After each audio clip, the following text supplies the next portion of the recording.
Heather du Plessis-Allan Drive, weekdays from 4 on Newstalk ZB.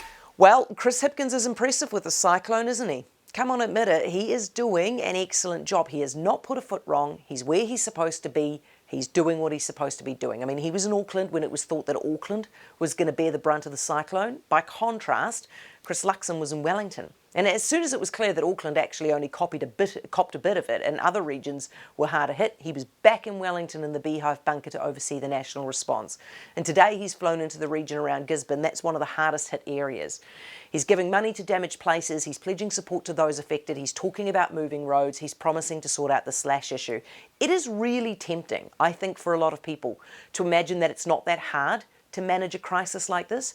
But actually, a lot of leaders stuff it up. ScoMo, classic example, went on holiday while parts of Australia burned in bushfires, and then getting defensive, he justified it by saying, "I don't hold a hose, mate."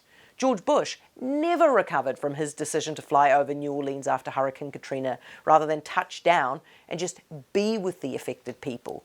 Now back to Hipkins, you could almost forget he's only been in the job 3 weeks, and yet he's already dealt with the worst weather event the country's ever faced, and separately, the worst weather event last month that Auckland's ever faced.